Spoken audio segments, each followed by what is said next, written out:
ओम। एक बार संत रविदास जी अपनी छोटी सी दुकान में बैठकर जूते बना रहे थे। वे अपने काम में बहुत मग्न थे और उसे ही पूजा मानते थे। तभी वहां से एक पंडित जी ब्राह्मण गुजरे जो गंगा नहाने के लिए जा रहे थे। पंडित जी ने रविदास जी से पूछा, अरे भाई, तुम भी चलो गंगा स्नान करने, बहुत पुण्य मिलेगा। पंडित रविदास जी ने विनम्रता से कहा, पंडित जी, मेरा मन तो बहुत है, लेकिन मैंने एक ग्राहक को आज ही जूते देने का वादा किया है।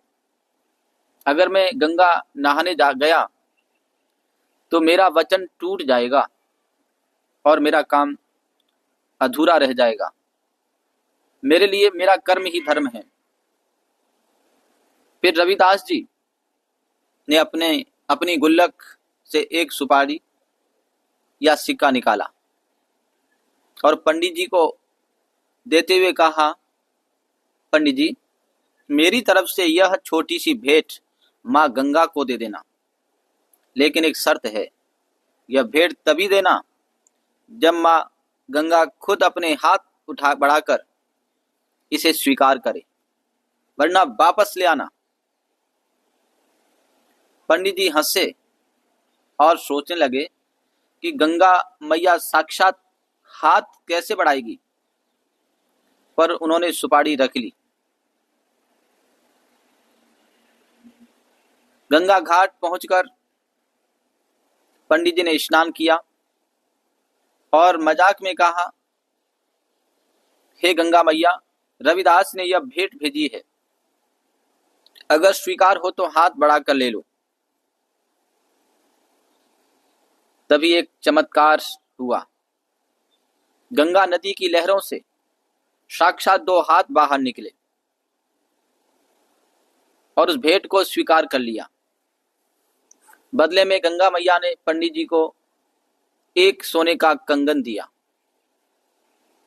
और कहा, यह मेरे भक्त रविदास को दे देना। पंडित जी के मन में लालच आ गया। उन्होंने वो कंगन रविदास जी को देने के बजाय राजा को दे दिया ताकि इनाम मिल सके। रानी को वो कंगन बहुत पसंद आया और उसने दूसरे कंगन की मांग कर दी। अब पंडित जी फंस गए, क्योंकि दूसरा कंगन तो था ही नहीं। राजा ने कहा, दूसरा लाओ वरना सजा मिलेगी। डरते हुए पंडित जी रविदास जी के पास पहुंचे और रोते हुए सच बता दिया। रविदास जी ने मुस्कुराते हुए कहा, पंडित जी, घबराइए मत। उन्होंने अपनी चमड़ा भिगोने वाली कठौती, मिट्टी या लकड़ी का बर्तन जिसमें पानी भरा था होता है, मैं हाथ डाला और मां गंगा का आवाहन किया। देखते ही देखते उस छोटे सी कठौती के पानी से गंगा मैया प्रकट हुई और दूसरा सोने का कंगन रविदास जी के हाथ में रख दिया। यह देखकर पंडित जी उनके चरणों में गिर पड़े। तब संत रविदास जी ने यह दोहा कहा, मन चंगा तो कठौती में गंगा। अर्थात यदि आपका मन पवित्र है और नीयत साफ है तो तीर्थ जाने की जरूरत नहीं।